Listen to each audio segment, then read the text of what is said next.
After escaping Lego Pony's dungeon where he continually talked to me about how gorgeous he thought I was, I decided that it would be a great idea to start a Q&A series. What is going on, guys? I'm Brother from Another Brick, and welcome to the first episode of BFABQ. Now, let's talk about the series. The series is going to be a Q&A series. Now, as of now, I'm just going to be showing pictures on the screen and answering y'all's questions, but in the future, I will be showing my face. I just haven't found the perfect setup yet. Isaiah Kalangis, I can't say your name correctly. I'm sorry, Isaiah. What's your favorite non-brick-based Lego item, and what inspires you in your day-to-day life? Well, my favorite non-brick-based Lego item is the Lego book, which is a book. So back in 2009, when I was a kid, I know that was a long time ago. I'm old, guys, okay? Okay, thanks for letting me know. Okay, I'm gonna go cry myself to sleep again. So back in 2009, I used to check out the Lego book when it was in our library. It was a really cool book. You got to learn a lot about Lego themes and everything, and that was one of my favorite things to do. It always just, every opportunity I had to check out that book, I would do it. So that is probably my favorite non-brick-based Lego item. And what inspires you in your day-to-day life? I don't know if anything inspires me at this point. Right now, I'm still trying to, figure out what I want to do with my life, what's going on with my life, and I don't know if I have any inspiration. Right now, at this point in my life, I'm not content with where I should be. And I don't know if I'm thinking, from a different perspective, but I don't know what really inspires me at this point. Thomas Castillo's question is up next! He says, how long have you been a YouTuber, and how did you come up with the name Brother from Another Brick? So I've technically been a YouTuber since 2014. I just kind of posted whenever I felt like it. It wasn't something that I was really consistent on doing, and I really didn't care about it, right? I was also gone for a year, or almost a year. So, so I've been doing it for a while. We'll see how long I continue to doing it for, so... and how did you come up with the name Brother from Another Brick? So it was a collaborative name between my older brother and I. Originally, he was on the channel, kind of like Ryan's story, but he decided he didn't really want to do it anymore, so I just kind of took over, so. Infernal Bricks asked, hardest Lego set you have built so far? Now, I have to say that's either between the BB-8 and the buildable Yoda. Why? Because there's a lot of the same color pieces. And when you're building Lego sets, we're using a lot of the same color pieces, and you're not really paying attention, you can mess up. I messed up a lot on the buildable BB-8 and the buildable Yoda. That being said, those are two of my favorite Star Wars sets in general, and if you don't own them, I recommend getting them. Next up, we have a question from Drunk Guitarist. What is your most memorable Lego set for you? Now, there's two of them. The first one is the titanium command rig. Now, back in the day, I used to have a lot of fun with that set, pushing it around. The drill would spin. That was kind of cool. And also, it had this cool tower that could come up from the set. It was a really cool, fun set. Also, when we used to do our stories back in the day when we were kids and we'd play with our Legos, the minifigs used to hide out in there, and they had a lab in there, and we'd also torture bad guys in there. But the bad guys couldn't see the lab because it was a secret, invisible lab. It was kind of a cool storyline when we were a kid. Also, the second set is the Agents Command Center. Back in the day, the good guys that we had would meet in the Agents truck for their meetings, for their parties, for everything. So it's kind of cool. That was kind of the memories that I had with the Lego sets. Cold of Christensen asks, where do you see yourself in 5 years? Now, regarding YouTube, I don't know. Here's why. The Lego community has become extremely toxic.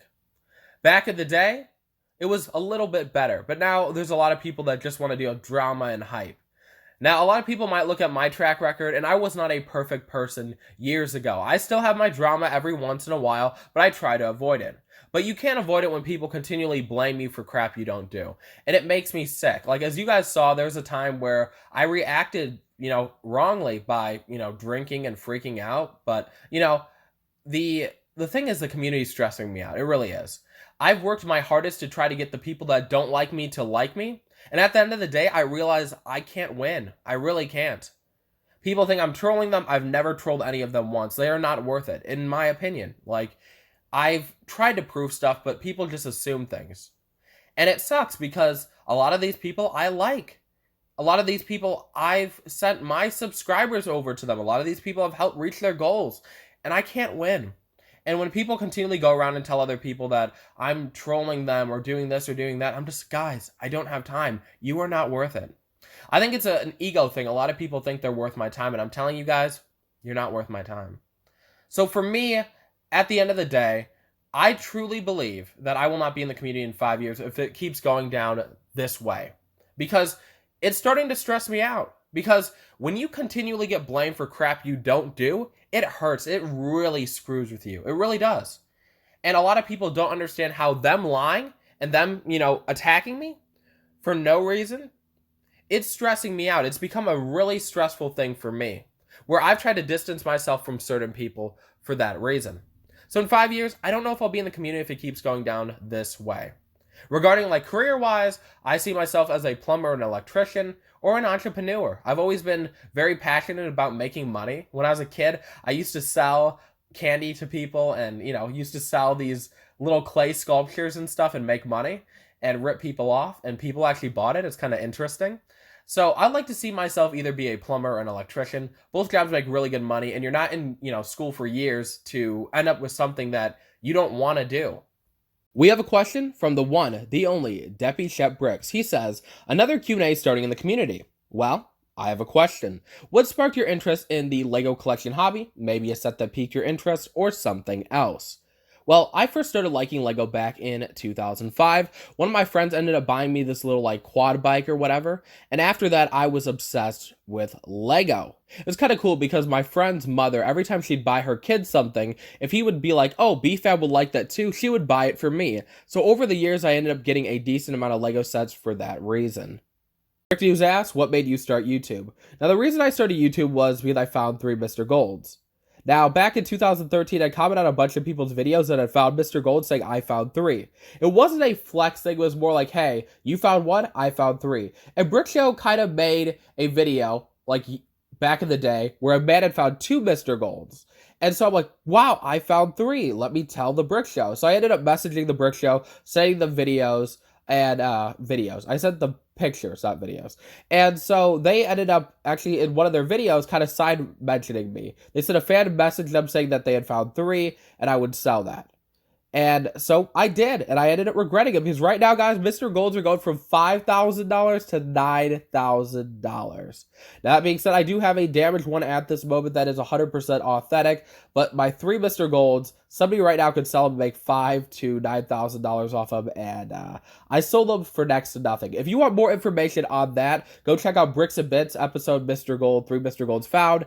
And it was a really good episode. I kind of explained everything. All the questions that you have, I probably answered in that podcast, sorry. Blizzard Swordmaster asks, he says, what is your favorite Monkey Kid set?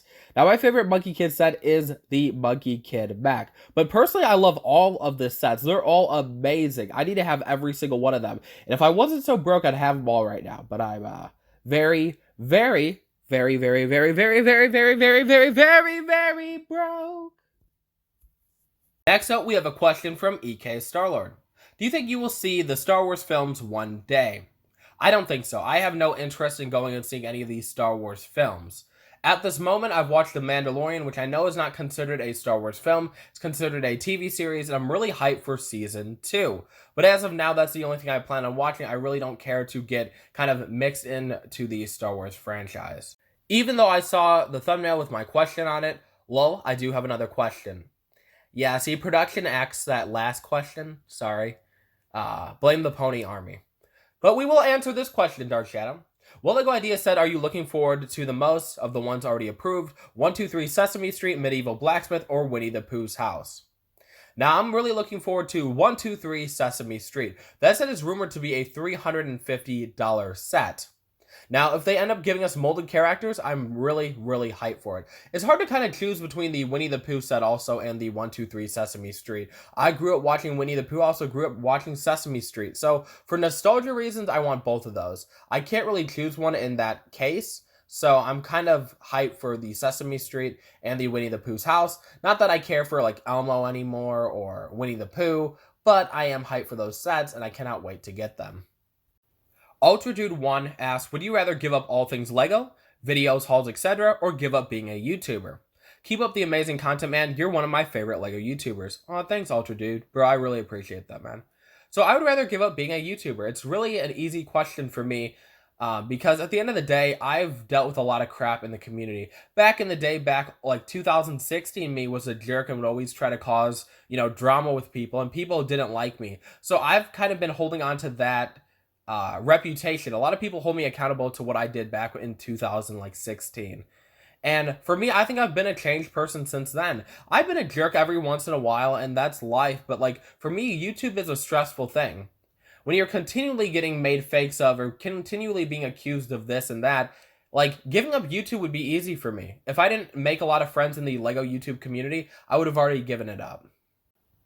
Just a brick in the bucket says, do you feel that having a consistent posting schedule is important to being successful on YouTube? And as a Lego YouTuber, what would you do differently if you were to start over? Anything. Now, I don't consider myself successful in any way. I do consider myself alright, right? I'm kind of like a mid YouTuber. I have a decent amount of subs. I do have, people watching my content, which I do appreciate. You guys are freaking awesome. But I truly believe, yes, if you post daily videos and you're consistent, you will grow. I've done like 8 days in a row, posting videos, and my channel took off. So yes, it does help. Look at Greg, look at Justin, look at Ryan. Those guys posted daily, and look at their channels. They are on top of the world, and they're making really good money. So take a look at what they're doing and follow that, and you will be successful too. That being said, there is a mix of luck kind of included in that too. And what would I do differently? If I had a choice, I just would have never started YouTube.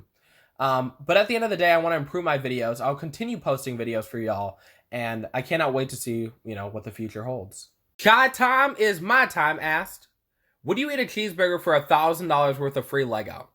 Now, as some of you guys might not know, I'm a disgusting vegan. I honestly don't like most vegan people. No shade if you're vegan, but they are the most annoying people. Oh, you can't eat a cheeseburger? Get away from me. I'm a type of vegan where I'm like, dude, eat whatever you want. It doesn't affect me. Just don't put a cheeseburger in my face, okay? For $1,000 worth of free Lego, hell to the no, no, no. To the no, no, no.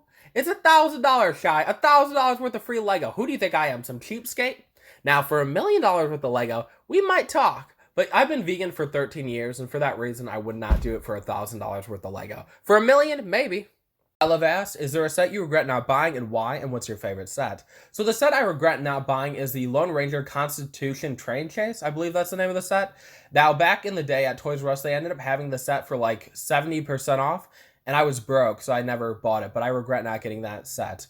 And what is my favorite set? It changes all the time. At this moment is the Turbo Car Chase from Agents. Last question comes from Earth Plays. The first part of his question says, retired theme you'd want to return. Now, I'd have to say that goes to Agents. Back in the day, I even had a hashtag bring back Agents, and I still would love Lego to bring back the original OG Agents. Ultra Agents was crap compared to it. And then the second part is favorite hidden side set so far. I have to say it is the Castle of Mystery. That set kind of reminds me of a Monster Fighter set, the Vampire Castle, and I really do want to get that set. Now, I know I didn't answer a lot of y'all's questions. There's a lot that I missed out, but this video would have been a really long video if that was the case. Ask these questions again, or I might pick some of them from the previous post, but feel free to drop some new questions in the comments below. I will be answering some of your questions in the next episode of BFABQ. Thanks for being awesome. I'm Brother from Another Brick, and well, have a great day.